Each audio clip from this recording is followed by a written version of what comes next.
Eu sou Mário Persona e essas são as respostas que eu dei aos que me perguntaram sobre a Bíblia. Esse é um excelente capítulo para nós aprendermos que nenhum servo de Deus é alguma coisa neste mundo, nesta vida. E por isso nós não devemos nem bajular aqueles que são servos de Deus e também nem desrespeitá-los, né? Porque se eles são servos de Deus, eles estão empenhados numa missão da qual Deus é Senhor deles. E quando ele fala que os homens nos considerem como ministros de Cristo e dispenseiros dos mistérios de Deus, isso significa que ele não estava nem aí com a opinião que eles faziam, que os coríntios faziam da pessoa de Paulo. Ele só queria que ele fosse considerado, ele e os outros irmãos que ministravam, né, como ministros, como servos, como aqueles que foram enviados a ministrar. E despenseiros, o que é um despenseiro? Despenseiro é quem cuida da despensa. Então, numa casa grande, numa casa rica, de uma família grande, ou mesmo num hotel, num restaurante, você tem o despenseiro, que é o que controla os ingredientes, os mantimentos da despensa. Então, na cozinha, vão fazer lá uma feijoada. Então, o despenseiro vai na despensa e pega os ingredientes e passa para o cozinheiro poder preparar a feijoada. E assim é o ministro de Cristo, despenseiro dos mistérios de Deus. E no caso aqui, cabia a Paulo entregar os mistérios de Deus. E sem Paulo, nós não teríamos tido acesso a vários mistérios, pelo menos 9 mistérios de Deus, que ele entregou para nós através das suas cartas.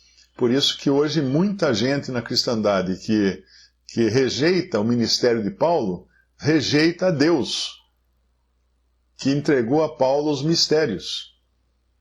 Não quer crer nos mistérios. Tem vários mistérios. Se você fizer uma busca numa Bíblia eletrônica pela palavra mistério, o que é um mistério? Um mistério era algo que não era conhecido até então, não é? Nem pelos profetas, nem pelos santos, por ninguém.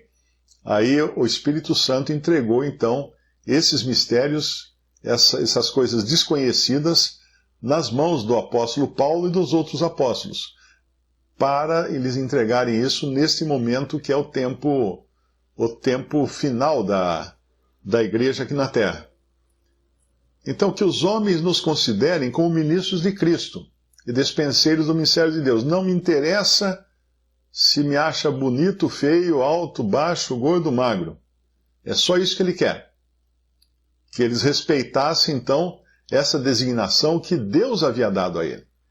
Então, uma pessoa que desrespeita essa autoridade que Paulo tinha como recebida do próprio Senhor ressuscitado, ela está desrespeitando o próprio Senhor.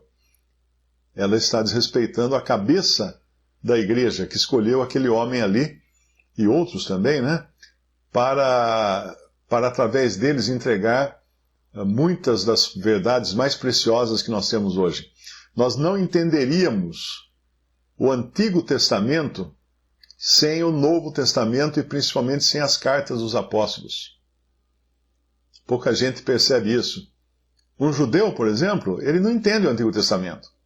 Ele pode saber datas, pode saber um monte de coisa, palavras, significados, etc., mas ele não entende, porque você não consegue entender o Antigo Testamento sem o Novo Testamento. É que nem você ler um livro de detetive, sabe aqueles livros que você vai descobrir no final quem era o culpado, como foi o crime e tudo mais, mas você lê um livro e falta páginas no final. Meu pai, inclusive, aconteceu isso. Meu pai era um leitor, assim, assíduo, né? Ele lia muito. Ele assinava um clube do livro. Meu pai era um homem muito inteligente, muito culto, apesar de não ter tido acesso formal à cultura, né? Ele veio de uma família muito pobre, de sitiantes, mas ele tinha uma curiosidade muito grande, então ele lia tudo que caía nas mãos dele, ele lia português, lia espanhol, assinava a revista Mecânica Popular em espanhol, e lia as revistas Então ele procurava se informar de muitas coisas. Ele levava uma conversa com qualquer pessoa, porque ele tinha um nível de cultura muito elevado. E graças a Deus se converteu depois, hoje está com um nível de moradia extremamente elevado também, morando no céu. Mas ele, apesar de ser uma pessoa simples, né, ter vindo de um berço, não veio de berço esplêndido, ele lia muito, e ele comprou uma vez, veio no Clube do Livro, chegou um livro de mistérios, assim, de tipo detetive, crime, essas coisas, que era grossão. Eu até lembro esse livro, assim, tem a imagem dele na cabeça. E ele começou a ler, daí como estava tão interessante, que ele passou uma noite acordado porque ele queria terminar o livro. E quando ele chegou na última página, tinha uma nota, assim, escrita: infelizmente, devido à morte do autor, esse livro ficou sem conclusão. Você imagina, o que será que aconteceu? Quem era o culpado? Como foi o crime? Nada disso ele podia saber porque o autor morreu. Mas o nosso autor é vivo. É vivo. E ele guardou para o capítulo final esses mistérios para entregar para alguns homens apenas e eles passarem para nós.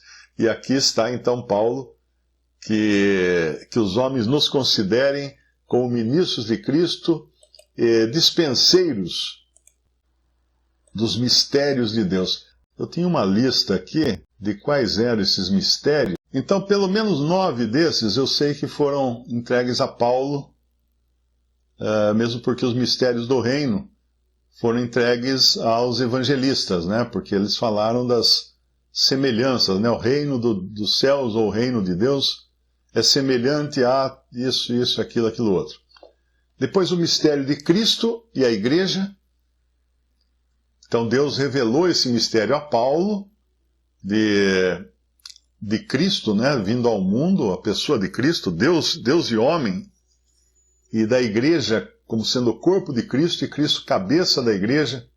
Então seria impossível nós entendermos igreja se nós não entendêssemos o que é o corpo de Cristo, do qual Cristo é a cabeça.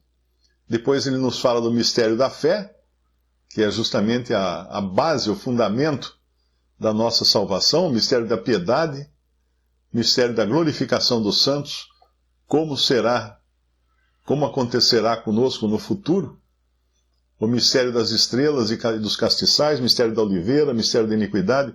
Eu acho que seria interessante cada um entrar no site definiçõesdoutrinais.blogspot.com e fazer uma busca lá pelos mistérios.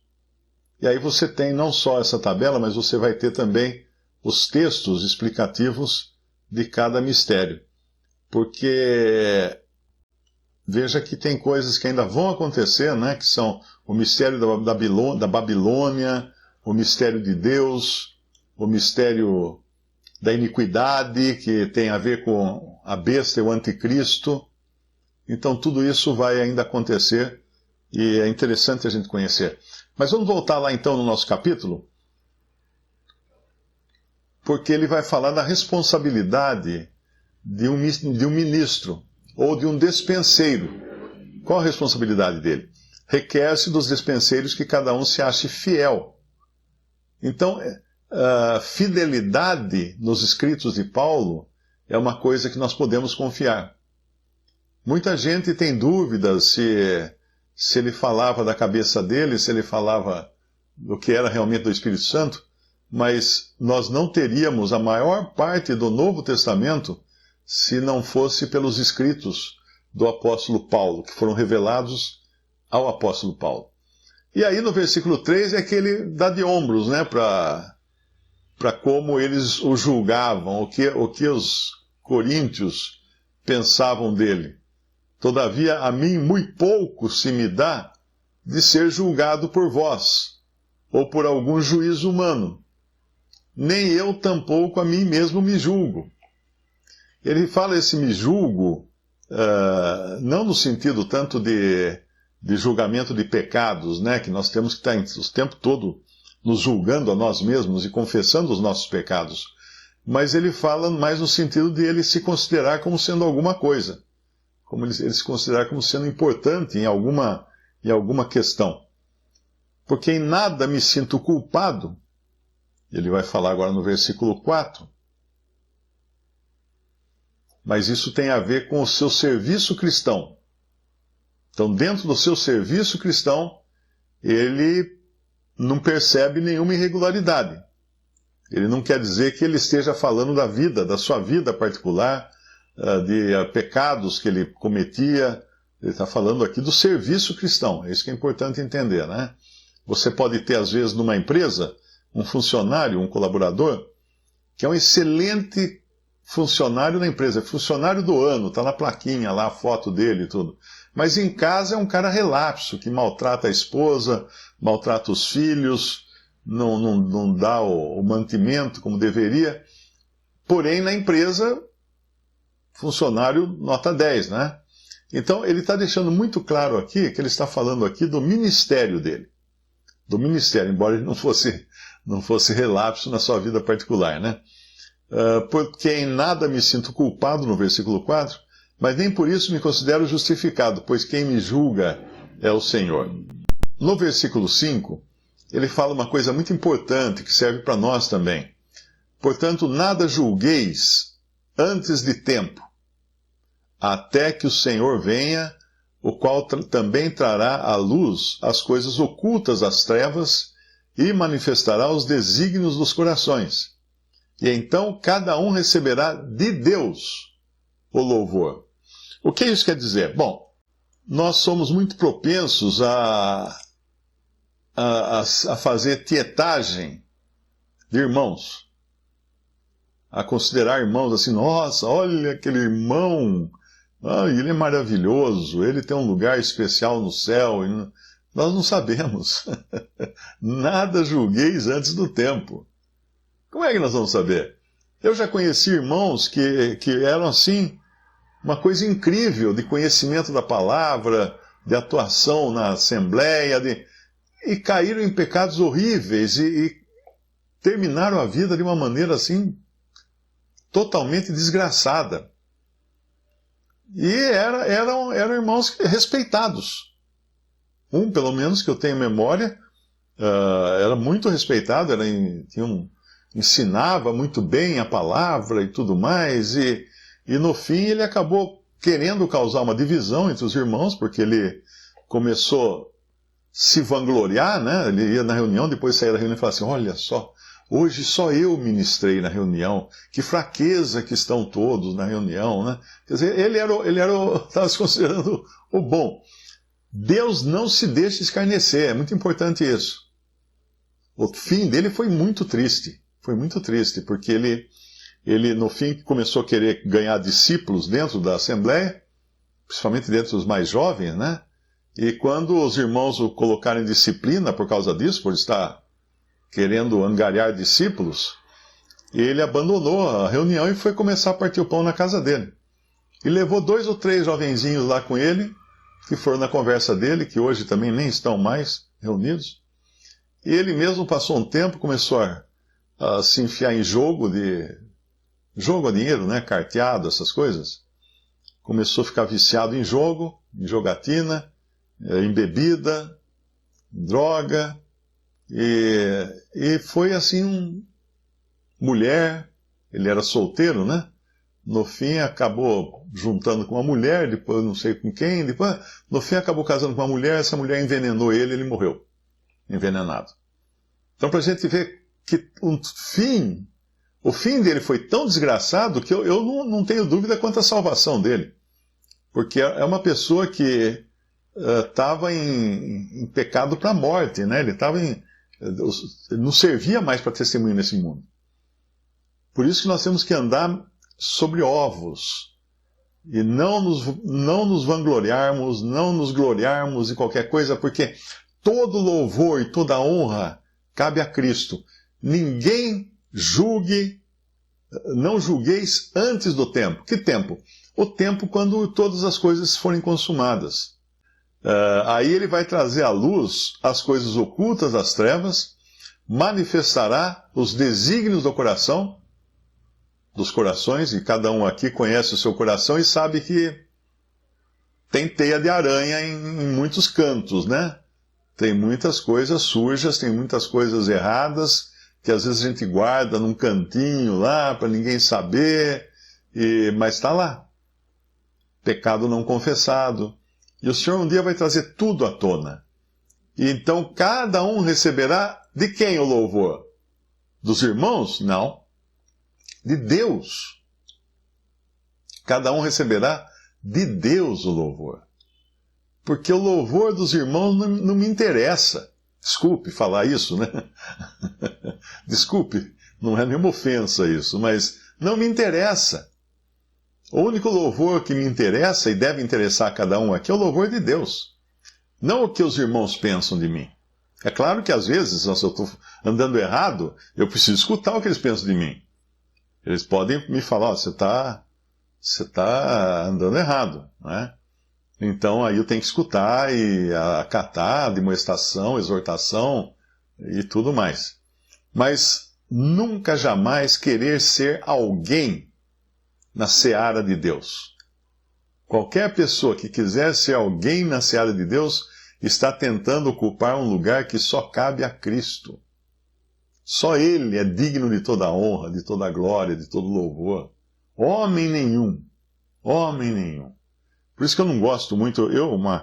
Uma das coisas que me fizeram logo cedo, né, ter a minha atenção alertada pelo sistema religioso foi quando eu estava congregando com os irmãos batistas, que eram muito amáveis, né, muito sinceros e tudo mais. E aí nós viajamos para Brasília e lá fomos convidados tem uma grande igreja batista lá em Brasília, Igreja Batista Central, não sei como é que chama. E era um culto de troca de pastor. Tinha o pastor atual, ele ia sair, ia se aposentar, ou não sei o que ia fazer, e outro estava chegando para ocupar o lugar dele. Muito bem.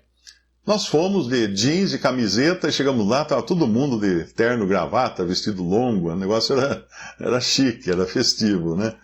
Já ficamos meio deslocados ali naquela situação. Aí começou o tal do culto.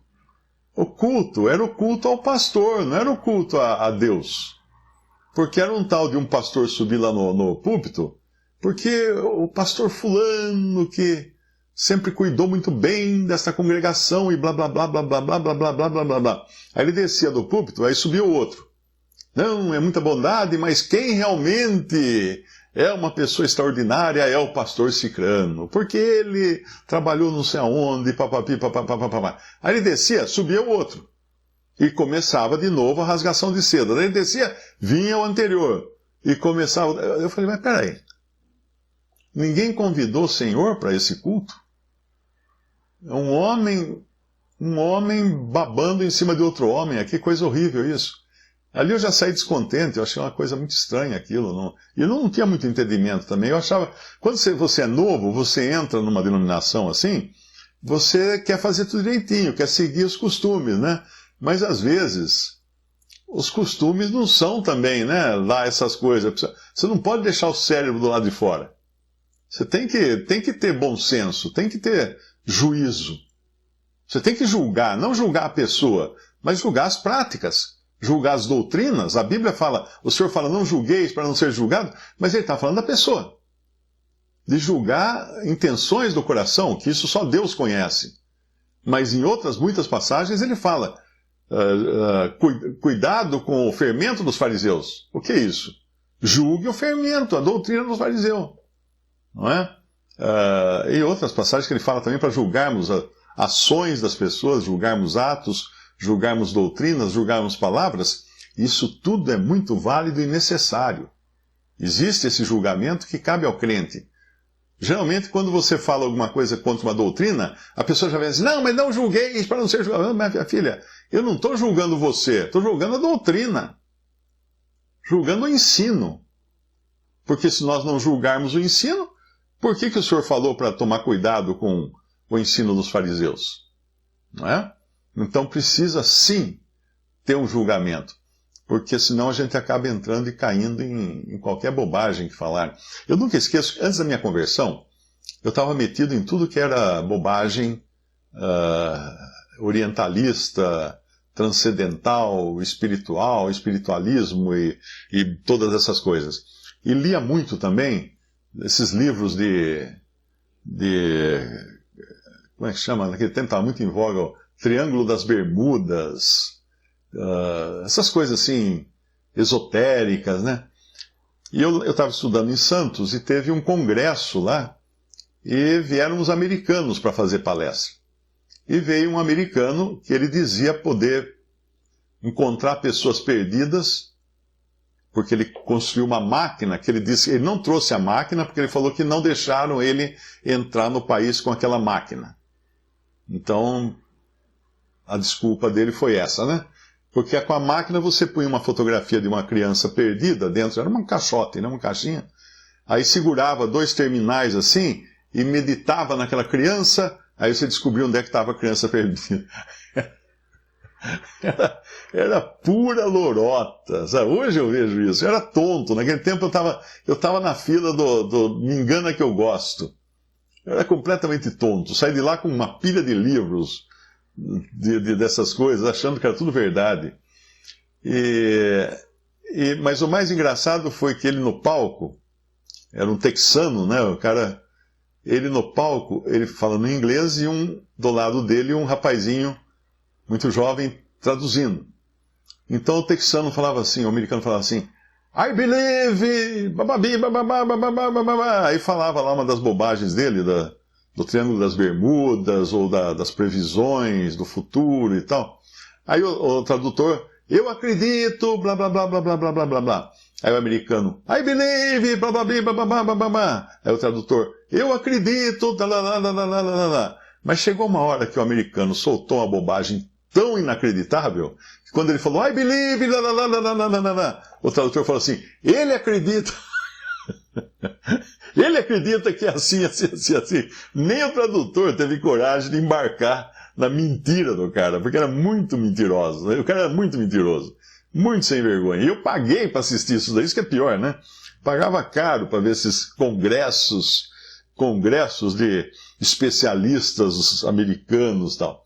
Então o cristão tem que ter, sim, o desconfiômetro ligado. Não pode deixar o cérebro do lado de fora da igreja, né? Ele não pode ir numa denominação lá e achar que, não, aqui tá, tudo que falarem aí é certo, é verdade. Não, não é, porque são seres humanos. E aqui Paulo chama muito atenção para isso, deixando claro para nada julgueis antes do tempo. E geralmente a gente lê isso no sentido negativo, né? Não julgue as coisas erradas antes do tempo. Não. Nada julgueis. Seja coisa errada ou seja certa. Antes do tempo, até que o Senhor venha, o qual também trará à luz as coisas ocultas das trevas e manifestará os desígnios dos corações.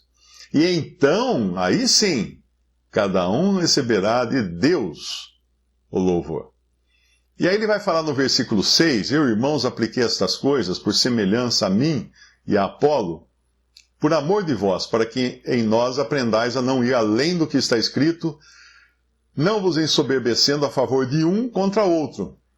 Ele voltou aqui no assunto no capítulo 1 e no capítulo 3, quando ele mencionou as divisões que estavam acontecendo, e mencionou, uns dizem eu sou de Paulo, outros eu sou de Apolo, outros eu sou de Cefas. Então aqui ele explica aquilo que ele falou lá atrás, que estava havendo sim preferências, estava havendo contendas, estava havendo heresias, né? Estava havendo preferências, né? As divisões, na verdade, eram preferências por esse ou por aquele irmão. Só que ele não citou os nomes, ele não deu nome aos bois. Por amor dos irmãos, para não causar constrangimento, para que os bois não ficassem constrangidos, porque às vezes não podiam não ser culpa dos bois, mas dos que os bajulavam. Então ele usou o nome dele e o nome de Apolo. Por isso que ele fala aqui, né, no versículo, por semelhança, apliquei estas coisas por semelhança a mim e a Apolo, por amor de vós. Olha o cuidado dele. para que em nós aprendais a não ir além do que está escrito. Isso aqui é um, embora o assunto aqui seja outro, né? Mas é uma frase muito importante da gente sempre trazer na mente. Não ir além do que está escrito. Porque às vezes as pessoas perguntam uma coisa, eu respondo, e eu sempre deixo claro o seguinte: olha, aqui eu vou especular, porque não está escrito, né? Então precisa ter muito cuidado com isso, para não querer considerar que seja verdades de Deus aquilo que não está escrito. Eu nunca esqueço uma lição que eu aprendi com o alemão. Tinha uma pessoa perguntou se poderia ser batizado por uma mulher. Aí eu perguntei para o alemão, falei, como é que é alemão? Pode, né? Ele falou, olha, não tem na Bíblia. Então, melhor esperar aparecer um homem, o Senhor provê um homem para fazer esse batismo. Porque não tem na Bíblia. Olha que coisa simples, né? Coisa simples e singela. Não tem na Bíblia. Simples assim. Eu às vezes vejo muitos contestarem, né, a ideia de que os anjos tomaram mulheres e procriaram e aí nasceram gigantes e tudo mais.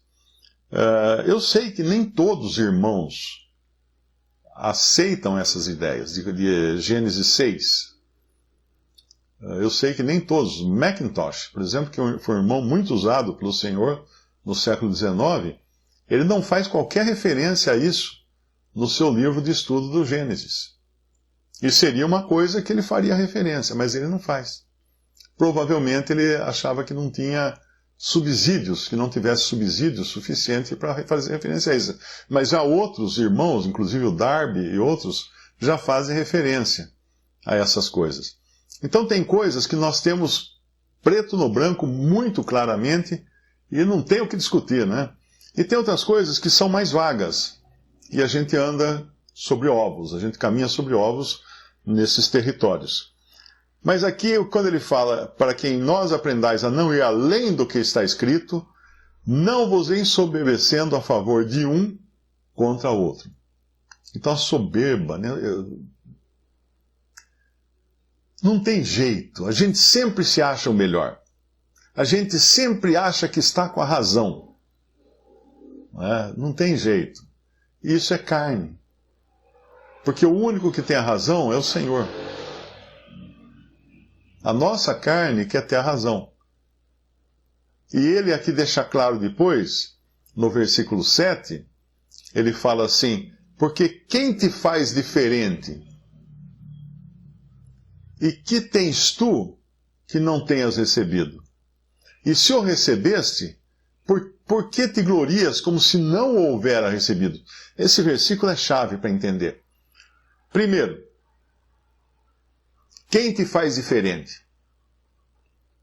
Por exemplo, eu nasci num país da América do Sul, tive oportunidades de estudar, tive oportunidades de morar no exterior, de aprender um outro idioma, tive muitas oportunidades. Fiz faculdade, trabalhei em muitas áreas. Então, tem uma série de coisas, né, que eu concretizei na vida. Agora, se eu perguntar quem me faz diferente, porque tem o outro ali, coitado, na calçada, caído na sarjeta, encharcado de pinga, por que eu acho que eu sou diferente dele? Porque eu conquistei alguma coisa? Não. Se eu tivesse nascido, talvez, na casa que ele nasceu, com o pai que ele teve, com a mãe que ele teve, ou que talvez nem tenha conhecido, talvez eu estivesse ali no lugar dele. Se eu tivesse nascido num país pobre, do continente africano, ou do Oriente Médio, eu ia ter outra vida, eu ia ser outra pessoa. Então, quem me fez diferente? O Senhor me fez diferente. Tudo que eu tenho foi o Senhor que me deu. Até a capacidade de falar, porque uns não podem falar. A capacidade de pensar, porque uns não podem pensar. De andar, de mover as mãos. O Senhor me fez. O Senhor me deu essas coisas. A outro ele deu outras coisas. Não cabe a mim julgar. Mas eu não posso me gloriar. de eu ser alguma coisa aos olhos de Deus. Não posso. Não posso. Porque, assim como o apóstolo, né, que era um grande apóstolo aos olhos dos homens, né, ele também se considerava o menor de todos os santos. E depois ele ainda fala que, porque quem te faz diferente? E que tens tu que não tenhas recebido? Agora, vamos voltar agora. Eu dei um exemplo da vida natural, né? Mas na realidade, tudo que ele está falando aqui tem a ver com a nossa vida espiritual. Quem faz diferente? Quem faz você diferente? Com essa sua capacidade de ensinar a palavra de Deus, por exemplo. O Espírito Santo. O Senhor fez você diferente. O Senhor deu dom a você. Não foi você que fez uma faculdade de teologia e aprendeu um monte de coisa e aí foi capacitado a ensinar os outros. Não. Foi um dom. Por isso que dom é a mesma palavra de dádiva, de presente, né? E que tens tu que não tenhas recebido? Deixa eu ver. Eu tenho uma capacidade de entender a Bíblia, eu tenho capacidade de pregar o Evangelho, eu tenho a capacidade de ensinar as pessoas, de pastorear, de não sei o que e tal. Mas espera aí. O que disso era meu? Que eu não tivesse recebido de fora? Nada disso era meu. Então, o que tens tu que não tenhas recebido? Então, se nós temos alguma coisa, é porque nós recebemos. Não vamos encontrar em nós a origem, a fonte. Porque se nós encontrarmos em nós a origem, não tem validade. Eu ensino muito bem a Bíblia porque eu fiz uma faculdade de teologia. Bom, então isso é você que fez a faculdade de teologia. Tem nada a ver com Deus. Percebe? O que tens tu que não tenhas recebido? E ele vai falar depois, e se eu recebesses, por que te glorias? Como se não houveras recebido, como se tivesse sido seu originalmente. Por que te glorias? Não pode. Não pode. E aí ele vem com uma coisa que tinha a ver com a posição desses coríntios, porque eles eram gregos. O pináculo da cultura na época era a cultura grega. Os romanos eram o poder militar, mas os gregos eram o povo da sabedoria. Até hoje se estuda a sabedoria grega, né? Os filósofos gregos até hoje são estudados. E os seus ensinamentos são aplicados na sociedade, nas faculdades e tudo mais. Até hoje se estuda o direito romano, porque os romanos eram especializados em guerra, em direito, em democracia. Democracia da Grécia, né? Mas Roma tinha, por exemplo, o Senado romano, tinha o parlamento romano. Então todas essas disciplinas são estudadas até hoje e são aplicadas até hoje nos povos mais modernos. Mas eram coisas de homens. E eles tinham muita, como eram gregos, né? E tinha muita sabedoria envolvida, misturada. Ele fala aqui, já estáis fartos, já estáis ricos, sem nós reinais. Ali está um ministro de Deus e despenseiro dos mistérios de Deus, um que Deus chamou e capacitou para revelar a ele os mistérios e ele poder pregar e falar desses mistérios. Está um ali falando agora que está posto em escanteio pelos coríntios. Porque os coríntios, eles se consideravam fartos já. Paulo, vai para lá, cara. A gente tá muito além. Nós avançamos muito mais nessa sabedoria do que você possa nos ensinar. Já estáis ricos. E realmente, Corinto era uma cidade rica. Era uma cidade comercial, uma cidade de muito trânsito de comércio, de comerciantes. Sem nós reinais. Ele chega no ponto aqui agora. Vocês não precisam de nós apóstolos. Ou vocês acham que não precisam de nós apóstolos. Então, quando nós achamos que não precisamos mais da palavra de Deus, das revelações dadas aos apóstolos, que somos muito inteligentes, temos um acesso a uma biblioteca tremenda de livros de história, de psicologia, de uma série de ciências e tal. Então, por que eu vou precisar dos escritos de Paulo. Quem é Paulo? Coitado, né? Aí que a ladeira vai para baixo, né? Aí que vai a ladeira abaixo. Aí ele termina falando: quisera reinasseis, para que também nós viéssemos a reinar convosco. O que ele está falando é o seguinte: vocês estão iludidos. Vocês estão achando que são suficientes, autossuficientes. Não são. Quisera vocês fossem, porque aí nós também seríamos com vocês. Mas vocês não são nada. Esse capítulo é uma lambada direto, né, neles. E aí ele vai falar no versículo 9: porque tenho para mim que Deus a nós, apóstolos, nos pôs por últimos, como condenados à morte, pois somos feitos espetáculo ao mundo, aos anjos e aos homens. Veja que o dom de apóstolo, que apenas podiam ter os que viram Cristo, e Paulo viu Cristo ressuscitado, porque Cristo apareceu para ele, né, depois ressuscitado, apenas esses podiam ser apóstolos. Esses que aparecem na televisão com o nome de apóstolo, esse é um impóstulo, é um impostor. É uma pessoa usurpando um título. É que nem eu dizer que eu sou presidente do país, do Brasil. Pronto, vou falar, vou fazer um site, botar um terno, uma gravata, falar assim: eu sou o presidente do Brasil.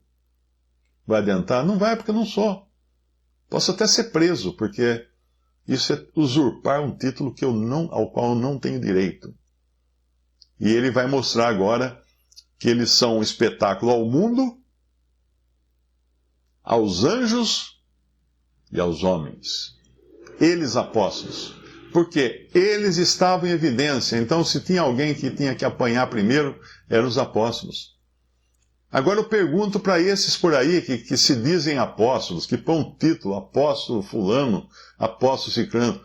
A sua vida é como a de Paulo e desses apóstolos?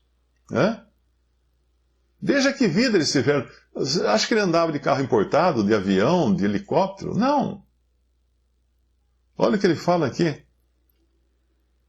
Deus a nós, apóstolos, nos pôs por últimos, como condenados à morte. Tinha um alvo pintado na testa deles. Porque na hora de pegar, iam pegar eles. Eles eram os mais visados, não é? Como foram e como acabaram também. Nós somos loucos por amor de Cristo. Que era o que todo mundo considerava. Quando Paulo estava sendo julgado, não teve lá o governador falando assim: Paulo, as muitas letras te fazem delirar. Porque achou que ele era louco. As coisas que ele falava não faziam sentido para a inteligência humana. Claro que não. Porque ele estava falando de coisas divinas ali. Nós somos loucos por amor de Cristo, e vós sábios em Cristo. Nós fracos e vós fortes. Vós ilustres e nós vis. Agora, o problema todo aqui é que eram irmãos que estavam considerando o apóstolo, os apóstolos, né, como inferiores, porque eles tinham tanta cultura, eles eram gregos, eles tinham tanta cultura da civilização da qual eles vieram, que estavam achando que os apóstolos eram pé de chinelo perto deles.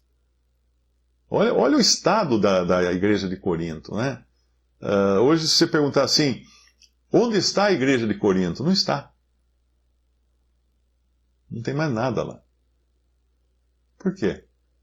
Porque Deus não permitiu que fosse adiante. Chegou um nível que estava completamente saturado de ego, e de pecados também, e de inconsistências com a vontade de Deus. E nós estamos, de uma maneira geral, dentro desse nível agora, porque nós somos, como igreja, somos Laodiceia, a carta de Laodiceia. Estais ricas e abastada, não necessitais de coisa alguma, e não sabes que és pobre, miserável, cega e nu. Compra colírio, o Senhor fala para Laodiceia. E nós estamos em Laodiceia. Às vezes, quando a gente vê algum irmãozinho novo se gloriando: eu sou congregado somente ao nome do Senhor, não sou que nem essas denominações por aí, tal, eu olho e falo assim: vai ter que levar muita palmada ainda, vai ter que tropeçar muito. Porque aí cai, né? O Senhor nos ensina permitindo que a gente bata com o nariz no chão. Aquele que está de pé, veja que não caia, porque pode cair.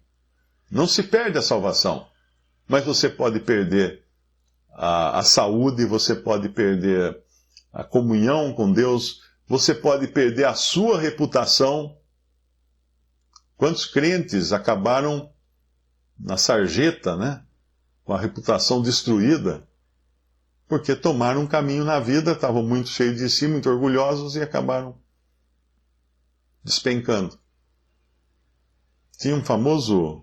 Eu me lembro, quando eu me converti, o pregador do momento, né, no começo dos anos 80, no final dos anos 70, chamava-se Jimmy Swaggart. Ele cantava hinos e tal, né? E era um cara de luz, estava assim no topo estava sentado na cocada, né? Em cima da cocada. Aí, nos Estados Unidos tem muito disso também, né? Tem muita espionagem entre igrejas e entre pastores. Porque tem muito dinheiro envolvido, um pastor quer derrubar o outro. Esses pastores de televisão, né? Um quer tomar o lugar do outro no canal.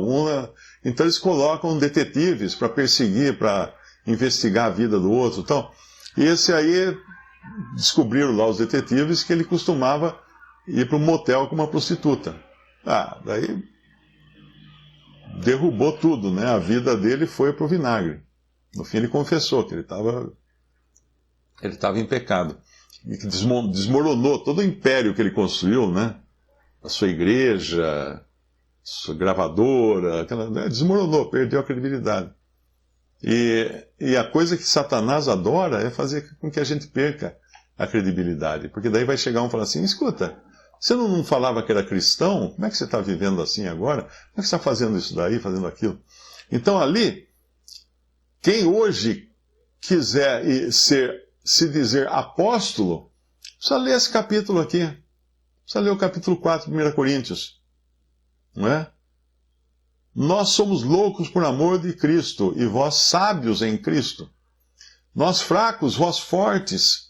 Vós ilustres, nós vis. Até a presente hora, andamos de jato, de helicóptero, ficamos nos hotéis 5 estrelas. Não.